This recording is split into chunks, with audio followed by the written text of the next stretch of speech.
So today we're going to be talking about what seems to be our favourite subject, the Seiko SKX.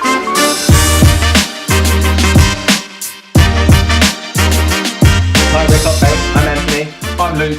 For the eagle-eyed viewers amongst you, you might think these two are wearing the same clothes again. The cynics might have gone, you know what, they're filming it on the same day, the cheats. We did, it's efficient, and we're probably going to release the videos on the same day as well. Possibly. So yeah, today we're going to be talking about who bought the right SKX. Was it me with the 31 or Luke with the 007? But it was me. No. You're going to try and flog your festering turd of a 007 and I won't allow you. So yeah, but first things first, wristwatch check. What you got on today, mate? I've got on, again, I've got the Saab 033. Which I really quite like on that strap. It looks good, doesn't it, on the NATO? I actually really like it. It's summer, since the sun's been out in England for once, we're having our week of summer already. It's a bit early. We're all bowling about with our Stella outside with our vest tops on. Well, we are in Essex today, so yeah, we're in that South End. But no, that does look great on that one. Yeah, I really like it. I love this watch anyway. And as per usual, I've got my sub on. I don't like letting it off. Predictability. Yeah, the law of averages always says that's what I'm going to have on. But yeah, I love it on the leather strap, so it's good. It's good. So yeah, starting with the with our watches. So, okay. So SKX007. Everyone watching this, I'm sure, knows about them. But let's just recap. It's the legendary diver from Seiko. It's 43 millimeters. Do you know what I see it as the popular things that kind of come into trend and what people like? Do you remember years ago when fat girls generally like started buying those velour tracksuit bottoms with juicy slaps across the arm? What is it with you and fat girls? We mentioned it in the last video as well. What's it? I don't know, they always stick in my mind, but that's the analogy I'm sticking with. That 007 is like that trend of girls sticking velour tracksuits on with juicy slaps across the arse. I'll tell you why you're wrong with this. Why? I'll tell you why you're wrong. That juicy thing lasted 2 years, maybe 5 years in Basingstoke, where I'm from. Yeah. It's still going on. It is. But in the rest of the watch world, this hasn't come out of fashion since 90. In fact, even before this, you had the 7002, which is practically the same watch, and it's been popular for years. So everyone's got an opinion, and it's just that some opinions are wrong. Opinions are like arseholes, everyone's got one. Very true. But as you say, that is 43 mil. 43 mil, yes. 43 mil. Big old bastard. It's a big watch, and do you know what? It doesn't wear like a 43. I don't think it wears like a 43. It doesn't at all. It wears like a skyscraper, especially on the NATO. Well, that's because it's what, 13 mil, and that adds another what, 4 mil on a NATO. Yeah. On there, so you do need to be constantly worried about. As I say, all over the world, I'm sure there is door frames everywhere with just like chunks the size of that watch, where they've just been smashing into it. That's why the coral reef is in danger, the barrier reef, because people have been diving down and just going down. I'm going to take a picture. Wallop, there goes a bit of coral. I'm not surprised though. It is massive. It is a big watch, but with my manly wrists, you can. Oh yeah, oh beefcake over here. Yeah, we can pull it off. Right? Whereas that's 40 mil. Yes, a much more sensible size. Much more sensible size. It does wear really nicely. It's a lot thinner as well. And the reason why it is 40 mil is because it's trying to be a Rolex Submariner. That's what it's trying to be. But it pulls it off in quite a nice way. I like it. At the end of the day, I love my sub, and who doesn't love a sub anyway? But I don't want to be wearing that whilst I'm doing gardening, housework, or funking. No, it was just the bracelet this time. Right. Or if I'm doing anything else. But that's what it's for. It's for funking this watch. It's all good. That's what I bought it for. So if I want to wear the sub and I want to go down and work on cars, well, I could just put this on. You could do, couldn't you? Yeah, fair enough. Still, it's a sub homage. Both the same lug width. We've got 22 mil. Yeah, which is slightly awkward, but yeah. That's the only thing. I mean, it actually because it's got really nice skinny lugs. Actually, it pulls it off quite well. Yeah, I like the skinny lugs on both. Because the sub's what, 40 mil, and it has slightly wider lugs, but I think they have really nice pointy lugs. This thing has quite fat lugs, which kind of blend into where you hate the crown. Yeah, I mean, 4 o'clock.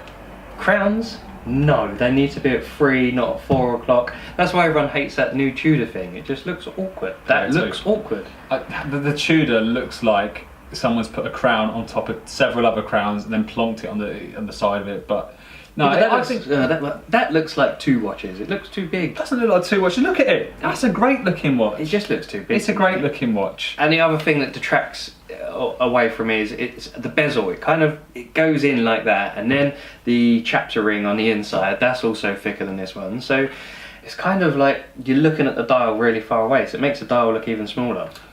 Nonsense. No, it's completely true. It looks a bit off kilter to me. I mean, I know the opinion is not popular, and I'm probably going to get absolutely abused on the internet.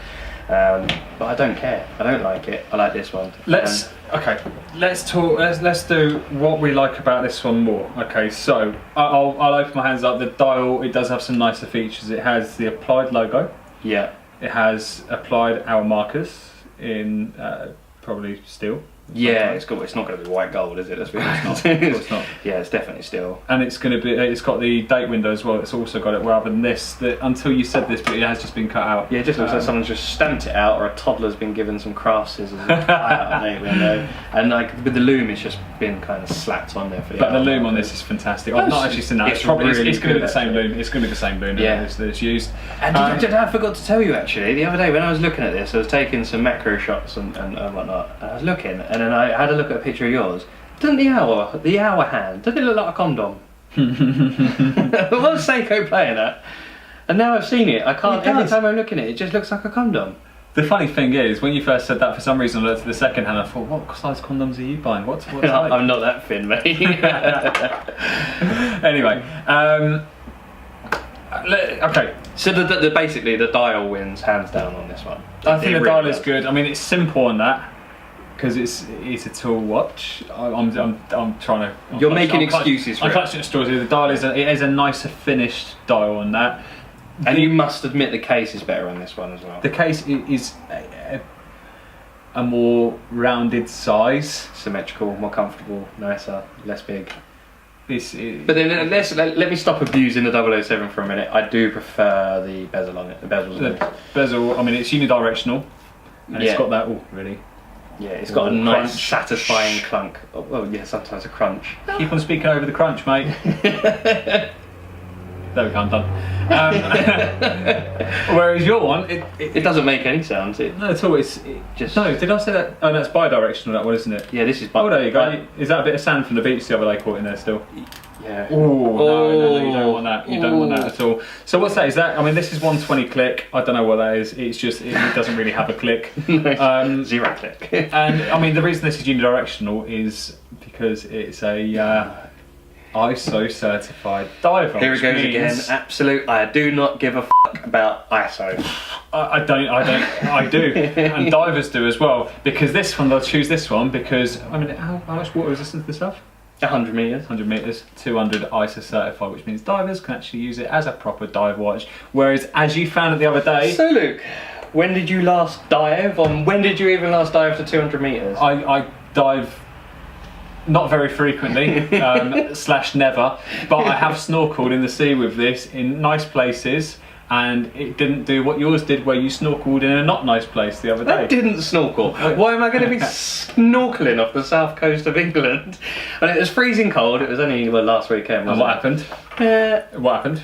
Well, I wore it and it was quite nice. It wasn't until afterwards I found there was an issue. So I was sitting in a pub, sipping a pint, quite happy with myself that I'd been in the sea. And I looked down and condensation all over the inside of the sapphire. So but that's not the watch's fault. It's a diver. It is a diver that can't actually go in water, but that's not the watch's fault. It's because of, well, I undone the case back obviously to dry it out, put it in right, it'll fix everything. But yeah, I undone the case back and the gasket on the back is just, well, it's in tatters. It is in absolute tatters. So I just noticed on the back of yours actually, it does have a wave, doesn't it, as well? Like the old, they do have the waves on the back of these, but you have a tiny little wave. Tiny little wave. Yeah. Whereas I have a beast of a wave, a proper dive watch. Yeah, but also look at the size of even the case back's too big on it. It sits far too proud. No wonder why it sits so high off the wrist. You haven't got how big the case? What? Because yours is smaller. Yeah, mine's smaller. Yeah. Well, because it's a smaller fucking watch. Yeah, but it's more shallower as well. Yours is deeper. It's just the proportions are all wrong on it. It's like the Elephant Man of the watch world. Wrong. If the Elephant Man was played by Brad Pitt, that would win. Your comment would be valid. I mean, the stalemate on the two is they both have the same movement, don't they? Yeah, they both have the 7S26 movement by Seiko, which is their, I hate the term again, but workhorse. It's a workhorse, but it's a dog shit. It is dog shit. I mean, I said it in the last video when we was talking about. It's not. It's reliable. It keeps. I mean, it keeps okay time in terms of kind of plus minus 20 maybe, which is all right for what it is. But yeah, it's okay. It doesn't hack. Doesn't hand wine. Hand wine.